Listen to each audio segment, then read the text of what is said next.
নমস্কার বন্ধুরা, সৌরভের ছাদ বাগানে আরও একটি নতুন ভিডিওতে জানাই আপনাদের স্বাগত। ভিডিও থাম্বনেল থেকে হয়তো বুঝে গেছেন আজকের ভিডিওর বিষয় কি। আজকের ভিডিওর বিষয় হচ্ছে গিয়ে আমরা খুব সহজে কিভাবে বাড়িতেই কিন্তু আমরা কাগজ ফুল বা যেটা বাগান বিলাস গাছের ডাল থেকেই কিন্তু আমরা চারা তৈরি করে নেব, তা নিয়েই আজকে আমাদের ভিডিওর বিষয়। ভিডিওটি শেষ পর্যন্ত দেখতে থাকবেন, আশা করি আপনাদের ভালো লাগবে। তার জন্য যেটা আপনাকে করতে হবে, প্রথমেই একটা সুস্থ সবল ডাল আপনাকে জোগাড় করে নিতে হবে আপনাদের কাছাকাছি বা আশেপাশে যেখান থেকে একটা গাছের ডাল জোগাড় করে নেবেন। এবং তার সাথে কিন্তু আপনাকে যেটা করতে হবে, আমি সেক্ষেত্রে কিন্তু নতুন একটা ব্লেড নিয়ে নিয়েছি এবং ব্লেডটা দিয়ে কিন্তু দেখতে পাচ্ছেন পাতাগুলোকে আমি আস্তে আস্তে সবগুলো কেটে নিচ্ছি।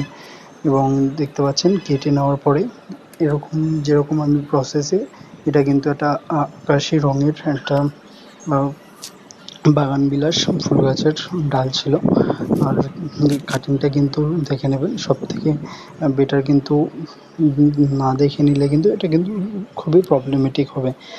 আমি দেখতে পাচ্ছেন 45 ডিগ্রি অ্যাঙ্গেল করে কিন্তু ডালটিকে কেটে নিচ্ছে ব্লেডে। কিন্তু দেখতে পাচ্ছেন কাটতে চাইছিল না প্রথমে, আস্তে আস্তে আমি কিন্তু কেটে নিয়েছিলাম। কিন্তু কেটে নেওয়ার পরে দেখতে পাচ্ছেন জাস্ট এরকম একটা 45 ডিগ্রি অ্যাঙ্গেল করে কিন্তু আপনাকে ডালটাকে কেটে নিতে হবে, সুন্দরভাবে কেটে নেবেন। আর এরকম একটি সুস্থ সবল ডাল আপনি জোগাড় করে নেবেন। আর তার সাথে কিন্তু দেখতে পাচ্ছেন আমি আরও একটি ডাল নিয়ে নিয়েছি।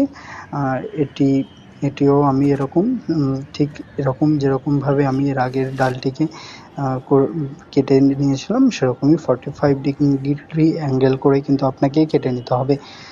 আর আমি দেখতে পাচ্ছেন খুবই সুন্দর একটি ফুল গাছ, কিন্তু কাগজ ফুল বা বাগানভেলিয়া আপনি কিন্তু খুব সহজেই কিন্তু গ্রো করতে পারেন বাড়িতেই। তার প্রসেসটাই আমি আপনাদেরকে দেখাচ্ছি, ভিডিওটি শেষ পর্যন্ত দেখবেন। আর যে কাটাগুলো আছে সেগুলোও কিন্তু আপনাকে কেটে নিতে হবে। আমি হালকা করে কেটে নিয়েছি, দেখতে পাচ্ছেন এরকমভাবে আপনার খুব যত্ন সহকারে কিন্তু কেটে নেবেন। দেখতে পাচ্ছেন এরকমভাবে, যেরকমভাবে এর আগের ডালগুলো আমি কেটেছিলাম ঠিক সেরকমভাবেই কিন্তু আমি কেটে নিয়েছি। আর কেটে নেওয়ার পরে কিন্তু আমার যে প্রসেসটা সেটা কিন্তু খুবই গুরুত্বপূর্ণ। দেখতে থাকুন ভিডিওটা। আর দেখতে পাচ্ছেন আমি এরকমভাবে কেটে নেওয়ার পরে 3টে ডাল আমি কিন্তু একটি জারে রোপণ করব। এবং তার জন্য যেটা আমার সর্বপ্রথম দরকার, দেখতে পাচ্ছেন 3টে ডাল নিয়ে নিয়েছি আমি। 3টে ডাল নিয়ে নেওয়ার পরে ডালগুলোকে আমি এরকমভাবে ছেঁচে নিচ্ছি ছুরি দিয়ে বা কাঁচি দিয়ে, যা আপনার কাছে থাকবে তা দিয়ে কিন্তু আপনি এরকমভাবে হালকা হালকা করে ছেঁচে নেবেন। এবং খুব যত্ন সহকারে কিন্তু এরকমভাবে প্রত্যেকটা ডাল কিন্তু আপনার এরকমভাবে ছেঁচে নেবেন। আর তারপরে যেটা মোস্ট ইম্পর্টেন্ট, সেটা হচ্ছে কিন্তু এরকম আমি এটি অ্যালোভেরা হচ্ছে গিয়ে ফাঙ্গিসাইড হিসাবে কিন্তু ইউজ করেছি। আপনার কাছে যদি অ্যালোভেরা যদি হাতের কাছে না পান, সেক্ষেত্রে কিন্তু আপনি কিন্তু রুটিন হরমোন ইউজ করতে পারেন। আমি কিন্তু এটা থেকেই কিন্তু গাছের গ্রো করে থাকি, খুবই ভালো হয়। অ্যালোভেরা কিন্তু হচ্ছে গিয়ে ফাঙ্গিসাইড হিসেবে খুবই ভালো কাজ করে, সেটা আর আপনাদেরকে বলতে হবে না, সেটা আপনাদের খুবই ভালোভাবে জানা রয়েছে। আর সেরকমভাবেই যেই ডালগুলো আমি নিয়ে নিয়েছিলাম, সেই ডালগুলো প্রত্যেকটি ডালই কিন্তু আমি সেরকমভাবেই কিন্তু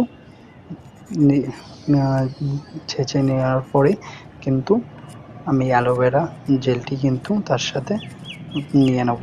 আর সবসময় কিন্তু মাথায় রাখবেন, এই ডাল নিয়ে নেওয়ার পরে কিন্তু আপনাকে খুব যত্ন সহকারে কিন্তু এইভাবেই কিন্তু নিয়ে নিতে হবে। একটু আমি দেখতে পাচ্ছেন এরকমভাবে আমি নিয়ে নিচ্ছি। প্রত্যেকটা এতে ভালোভাবে মিক্স করে নেবেন এবং তার সাথে মাথায়ও কিন্তু দিয়ে দেবেন, যাতে হচ্ছে গিয়ে তাতে ফাঙ্গাস না লেগে যেতে পারে বা ফাঙ্গাসে অ্যাটাক না হয়।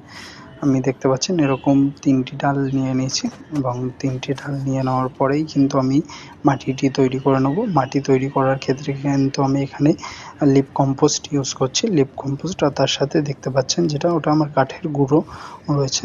এই দুটি মিশ্রণ নিয়ে কিন্তু আমি এক্ষেত্রে কিন্তু খুবই ভালো কাজ করে কিন্তু আমার গাছ গ্রো করার জন্য। এরকম আমি একটি মাটির টব নিয়ে নিয়েছি এবং মাটির টবে প্রথমেই যেটা জল নিষ্কাশন ব্যবস্থার জন্য কিন্তু আমাকে বালি দিয়ে নিয়েছি নিচে, আর এবং তার সাথে আমার বাগান সয়েল যেটা আমার বাগানেরই মাটি সেটা নিয়ে নিয়েছি। এবং আপনি দেখানোর জন্য, সেহেতু আমি পরিমাণ দেখানোর জন্য কিন্তু এটা করে নিয়েছি, কিন্তু আপনারা চাইলে কিন্তু প্রথমেই কিন্তু এটা ভালো করে মিক্স করে নেবেন দুটো। আমি কিন্তু ভালো করে মিক্স করে নিয়েছি দুটো। মিক্স করে নেওয়ার পরে আমার কিন্তু কাঙ্ক্ষিত যেই সায়ন বা ডাল যেটাই বলেন সেটা আমি নিয়ে নিয়েছি এবং ভালোভাবে যাতে না নড়ে সেই দিকটা কিন্তু খেয়াল রাখবেন।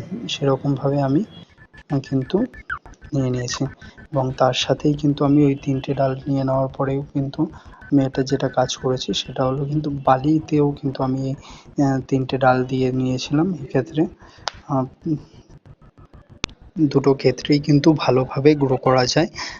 বালি এবং দুটোই আপনি করতে পারেন, দুটো জায়গায় কিন্তু আলাদা আলাদাভাবে দিতে পারেন এবং 3-4 দিন পর পর কিন্তু জল দিতে থাকবেন। আর চ্যানেলটি যদি ভালো লাগে একটি